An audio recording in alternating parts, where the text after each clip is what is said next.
Boromir. It is a strange fate that we should suffer so much fear and doubt over so small a thing. Such a little thing. Boromir! Give the ring to Frodo.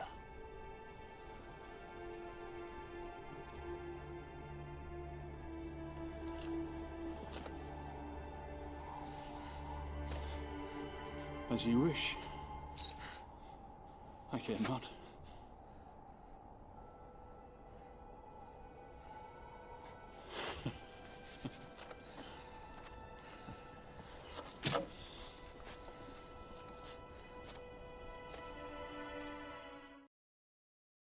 Hey everyone, welcome back to another exciting episode of Journey with PKD.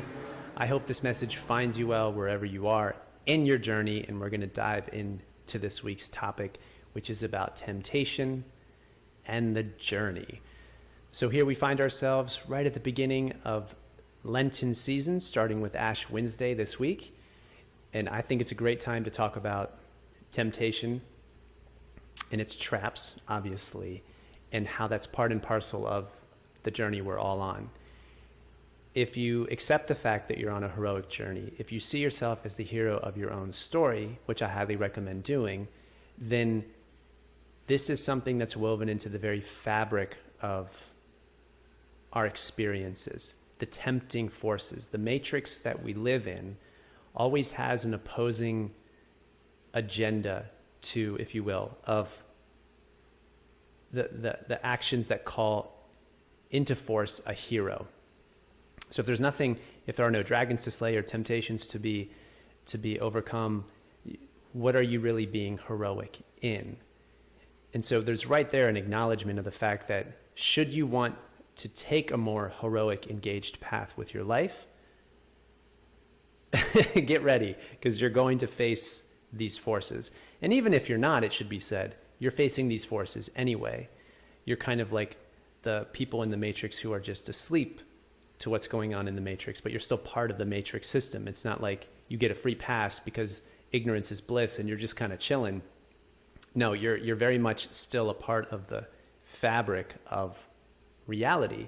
And so choosing the heroic path means you're consciously aware of these forces and where you'd like to go. And it's worth mentioning that if you've had some observation of your life over time, or you're semi-conscious to these things, that you might have noticed you have conflicting natures within yourselves, or times where you miss the mark, if you will, when your sinful nature takes over and pulls you off course. You can think of this in the kind of big three, if you will, from money, sex, and power, those tempting forces, or you can see it from the seven deadly sins, if you will, of things like avarice, greed, gluttony, lust, pride, that we have these forces within ourselves, our lower nature, that are constantly in contact and conflict, if you will, with our higher nature, that we don't always do the right things. And that choosing a heroic path means we are attempting to better ourselves at these experiences. Now, what's interesting about Lenten season itself, from the Western and biblical tradition where it arises from, is you have a great opportunity to, yet again, come at this journey with another year learned, another year passed. This is the beauty of a liturgical calendar, or just in general, these points and markers throughout a year that we continue to come into contact with. Thanksgiving, Christmas, New Year's, Valentine's Day, Lent. As we go through another year of these things, it's an opportunity, as I mentioned in my Christmas video, to check where are we with these kind of forces and ideas of the journey. How are we with our childlike wonder with Christmas? Have we gotten a little jaded and bitter?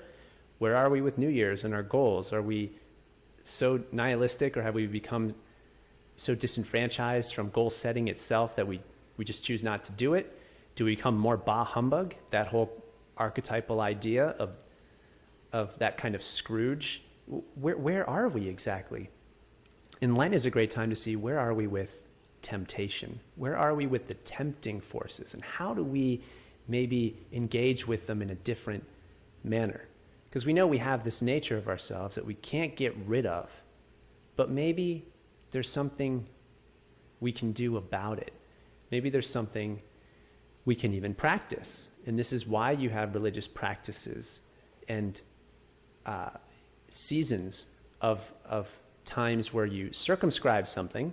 So you put a circle around something and then you say, this is important. This is a time now we can all set aside to give this more intention, more conscious awareness, more engagement with. Not all the time. I know we like to think of it as we should just, every day should be Christmas, but there's something wrong with that. That means Christmas isn't really Christmas. It's when you circumscribe things and you set time around them that they actually gain importance. If every day was your birthday from the previous year of that day, it's not really your birthday. So this is a great time to look at temptation and how it affects the journey.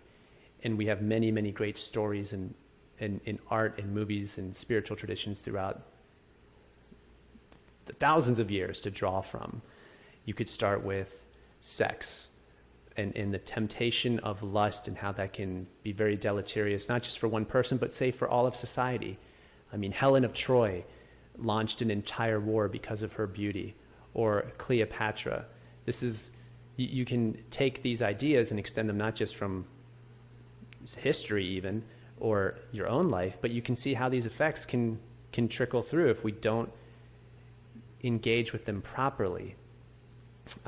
Love in the eros dimension, as we mentioned in Valentine's Day, the 4 types of love, can run awry. We can have massive problems, infidelity and cheating, which destroys not just your life, but your family's life and kids and single mothers and fathers, and in a realistic sense of the consequences of something like that, and broken families and generational cleanups that are needed for something like that. And so you can see that aspect. You can see it from attachment in general.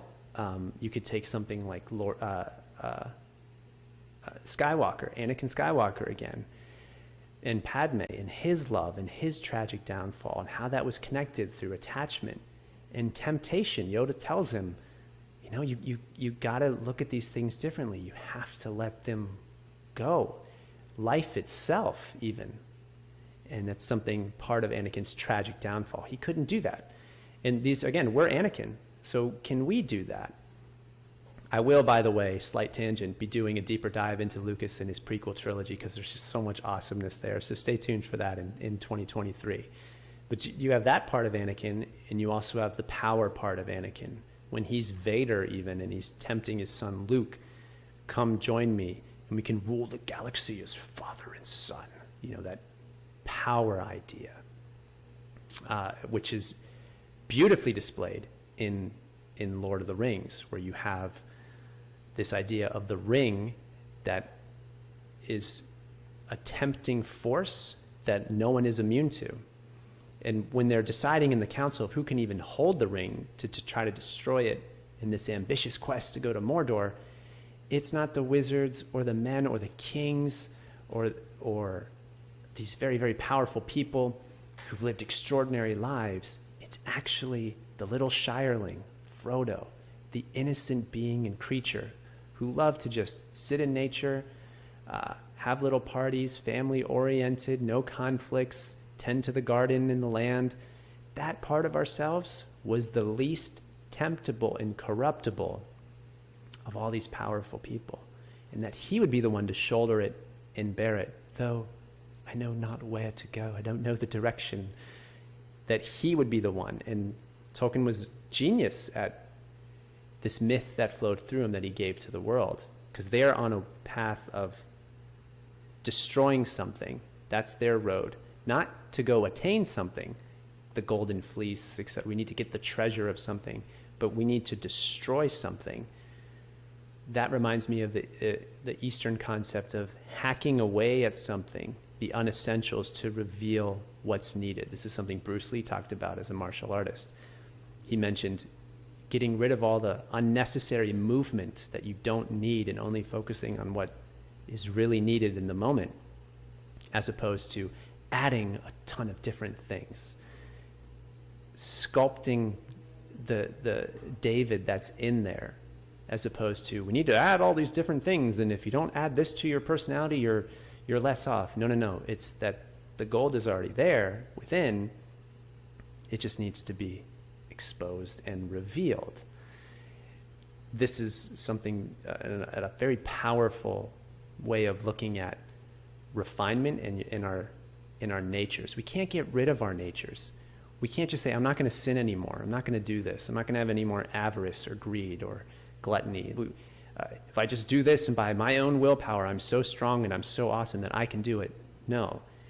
That's why I believe Lent is a powerful season, because whether you're of this faith or of a different faith or something else, you can still practice what other people are practicing within a tradition if you feel called and resonated to do so. And you can look at these things that are limitations and temptating forces that pull us off track, and you can engage with them to do something about them. And I would say it's not really our will or our ego that's engaging with these things. It's bringing in the concept of the three, bringing in the divine. That's why the power of Lent itself is built on the myth, the power of myth in the highest regard, of the story of Jesus in the wilderness, in his temptations that he goes through, with being 40 days that he was fasting in the wilderness, and Satan pops up to tempt him. And he tempts him with food, but why can't you just turn this stone into bread? And he says, man will not live by bread alone. Why won't you just throw yourself off this cliff, if you will, this high point, and then bring yourself up with angels and give everybody a spectacular, dazzling show? He says, you will not test the Lord in this way. That's not what it's about. It's not putting on a show for the senses and just being dazzled by miracles. It has nothing to do with that. And then the third final temptation was, here's all your kingdom. I will give you all these things and wealth and power over all this if you just bow to me. And again, Jesus, quoting scripture right back at Satan, says, no, thou shalt not, the one true God, the Lord is our God. I will not bow to you. Plus, he had a mission to fulfill in his quest, and Satan knew he was trying to divert him from going to the cross. So Satan can only lie and deceive. And these are the temptations that Jesus was facing, that we face, that there's still a mission that needs to be done. And there's a manner in which we approach these things, that we go about it. There are no shortcuts. That's the best part. There are no shortcuts to these things. In similar manner, when I mentioned goal setting in New Year's, there's a connection to this idea of the shortcut, right? Why do some goals fail? I mentioned from the Eastern perspective the idea of the yin-yang, the little black inside the white and the white inside the black. That the idea of in the beginning of something is the end of something. You set out a goal, but in the goal itself is its energetic opposite of its ending. Meaning you set out to get a specific body type or weight that you wanted, or financial marker you wanted to hit. And then once you hit that, what's next? Which brings up the questions of, why was that important to you in the first place? Which is why I posited a heart-centered approach, a more purpose, long-lasting approach connected to the higher, will have longer sustaining fulfilling goals over time than something short-lived that was maybe being entertained by your lower nature. I just want to work out so I'm more attractive. I just want to get the girl or the thing. Again, those are fine journeys, but are they life-sustaining over time, through tragedy, through when you don't feel like it, through maybe not. It depends on its importance to you and where you are at consciously. And so that's the idea with temptation. We're not ever done with it. It's woven into the fabric of the matrix itself. You're not completely done with it, but there are things we can do. And this is where Lent is different than goal setting and just disciplining yourself, because it's not really about that. And I used to do that. I used to be like, I'm going to set aside this time, these 40 days, give or take, and which is symbolic in the Bible for many reasons, hardship and suffering and trials. But I'm gonna do this, and then what? Did I think I was done it forever? And I think I missed the boat. I think I missed the boat in that. It's the idea of the reward is consciously bringing in the divine into our limitations. That is the reward. It's not, I'm going to go do this thing and then be better. It's doing that thing is already good and better. So you can take gluttony. When you're already full and you take in more, what are you really doing? It's not like I should be less gluttonous because it makes me a better, holier person. It has nothing to do with that. It's why are you taking more and you're already full? What part of yourself is doing that? That's throwing off your nature to require more. These are great questions to ask. It's not, if I'm just less gluttonous, I'm more spiritually advanced than my friends and my neighbors, and I'm so in touch with No, it's, again, these differing, varying forces within us. I believe love, mentioning from the Valentine's Day video, the episode last week, is the thing that brings and unites these forces together, these opposites, the various parts of ourselves that are in conflict and tension, and they're trying to understand the world that they're in. And love does that. It's a loving thing to refine yourself, not because it's so disciplined and you're just so smart and it's your willpower, you're going to stop all temptation. It has nothing to do with that.